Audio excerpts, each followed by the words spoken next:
Hi everyone, Aaron here for Zollotech, and Apple's iPhone 17 event is just one day away, and there's some last-minute leaks and releases I thought we'd share, since there's more information coming out every single minute it seems. Now the first thing is, the Apple event takes place on September 9th at 10 a.m. Pacific Time, 1 p.m. Eastern Time. You can watch it on Apple.com, you can watch it in the Apple TV app, or you can watch it on YouTube. If we go to Apple's YouTube channel, you'll see there's a placeholder for it. You can set it up to notify you as well based on your time zone. So that's already live, ready to go, and of course we'll watch that live sometime tomorrow around 1 p.m. Eastern Time. It usually is about 1 to 2 hours long, so of course I'll be live tweeting it, sharing it on Threads, sharing it elsewhere also, and let me know if there's anything else you'd like to know ahead of time, or maybe have me share it on YouTube. Let me know in the comments below. Now, the iPhone 17 design is said to be a two-tone design in a new aluminum body. Now, these are just the dummy units that have sort of buttons where they should be. The overall design seems about right, but one thing that's always been off about these is the placement of the Apple logo.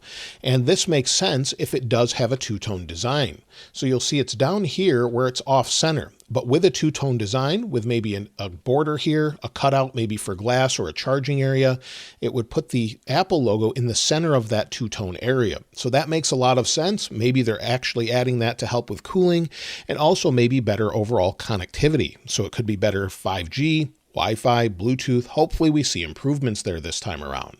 But it seems like that Apple logo definitely makes sense further down if it is a two-tone design. So hopefully we see that, and it will also give the overall iPhone 17 lineup a different look that we haven't seen before.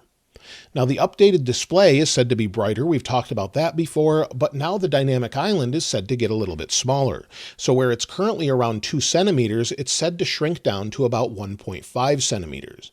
Now, of course, it will have all of the same features, the same sensors, but they were able to shrink those sensors into a smaller area, taking up less space, leaving more room internally for components, heat dissipation, and other things. So it makes sense that maybe they want to shrink that down, especially if they're going to implement it on next year's folding phone, if that's actually something that releases, and it could just be a little bit smaller overall. And inside that new dynamic island, we're also said to be getting a 24 megapixel camera. So an upgrade that we haven't seen on the iPhone yet, that's supposed to come on the iPhone 17, iPhone 17 Air, and the iPhone 17 Pro and Pro Max designs. So that's something we definitely could see, where it will be a much improved camera, help with overall recording, maybe some better video recording as well. And when it comes to the back of the phone, well, the back is said to still have 3 cameras, of course, with this giant camera bar.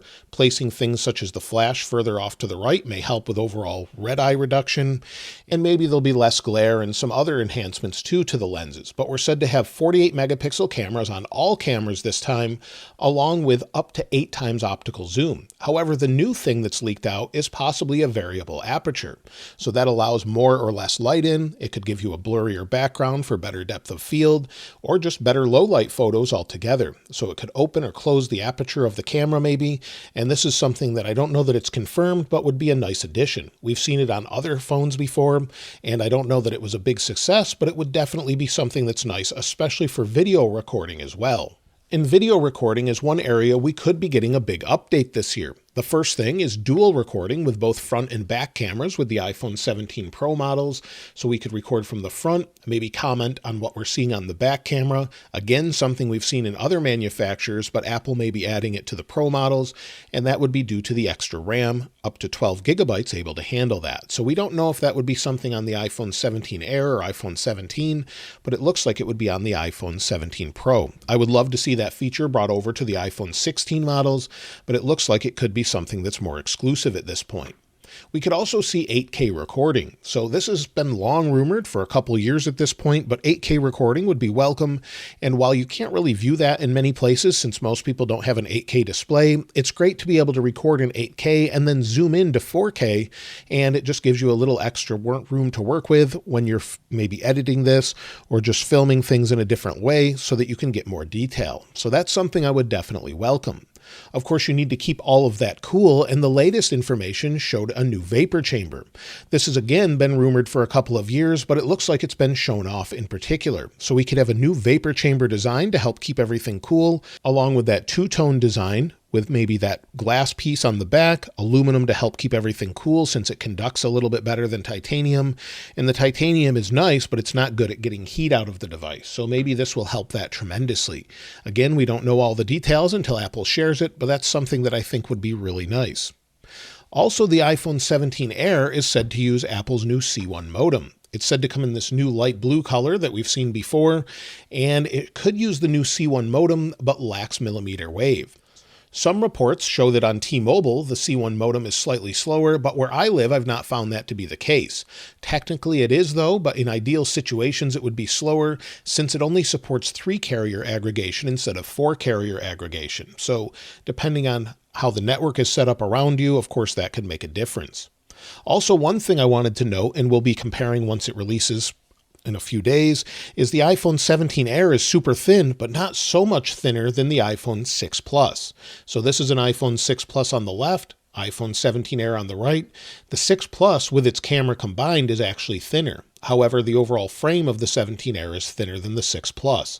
So that just gives you an idea of what to expect, but it's fairly similar in size, but we do expect this to remain titanium as it would need that to keep its rigidity and strength being so thin instead of having it bend just like the iPhone 6 models did, where there was a big bend gate issue and it was fairly flexible, made out of fairly weak aluminum as well, but super lightweight. So that's something I definitely would welcome, a super thin phone, but again, not at the expense of maybe battery life or overall strength and rigidity. There's also some good news about the battery, some odd details as well. Last-minute leaks revealed that the iPhone 17 will have a 3,692 mAh battery, if this is true, and then the iPhone 17 Air will have variable batteries depending on if you have a SIM card tray or just have an eSIM. However, it's been rumored that the iPhone 17 Air only has eSIM, so we'll have to wait and see, but the battery capacities that leaked were 3,036 with a SIM card tray or 3,149 without a SIM card tray. When it comes to the iPhone 17 Pro, that gets a fairly big bump up. So 3,988 milliamp hours with a SIM card tray, 4,252 milliamp hours without. And then finally, with the iPhone 17 Pro Max, we could have our best battery life ever, combined with the chipset inside and a 4,823 milliamp hour battery if you have a SIM card tray, or 5,088 milliamp hour battery without. So with the eSIM in the United States, we'll have over a 5,000 milliamp hour battery if this is true. So with the chipset, the A19 Pro, the new cameras, the new thermal design, we could have really great battery life. And while typically the iPhone 16 has good battery life, it definitely goes down over the year, not only as the battery degrades, but as software sort of uses more resources and makes it a little bit worse. Also, a day or so ago, new images of the attachable lanyard or crossbody strap were leaked by Sonny Dickson on X. It shows the new orange color, or very vibrant orange, and what the strap looks like. So this makes sense. We've been hearing about it. It looks like it could be a new accessory released with the iPhone 17. We also expect AirPods Pro 3 at tomorrow's awe-dropping Apple event, but the only feature we really expect is a new heart rate sensor built into the AirPods, just like Powerbeats Pro 2 has, that integrates with the Health app. Now the odd thing is, with the Health app, if you're wearing an Apple Watch, it will just use that for your heart rate. However, if you're not, then it will use your AirPods, but you can't typically use the Powerbeats Pro 2 with music and the heart rate sensor at the same time, unless they've updated that since. So there's been some issues with that. Hopefully we don't see that with the AirPods Pro 3. However, we won't get that live translation feature, it seems, until a later date. An iOS 26 update would be an addition where hopefully it will trickle down to AirPods Pro 2 and all of the latest AirPods, but it looks like that feature that was leaked by Mark Gurman some time ago won't be available. However, Ming Chi Kuo this weekend said that Apple is planning to update AirPods Pro 4 with more significant hardware, with possibly an infrared camera as well. We've been hearing about this again from people like Mark Gurman, where it could have a camera, and this time around it could provide hand gesture support or possibly better spatial experiences on Apple Vision Pro. So that's what we expect for AirPods Pro 3, probably a similar price, around $250 or so, but again, we'll have to wait and see what it has to offer. It's also said not to have a physical button on the back, which is something I would miss, but it's just for pairing, and it does work fine on AirPods 4. When it comes to Apple Watch, of course, we expect some new ones here. A private account on X with a very good track record shared some information about what to expect with the releases with Apple Watch.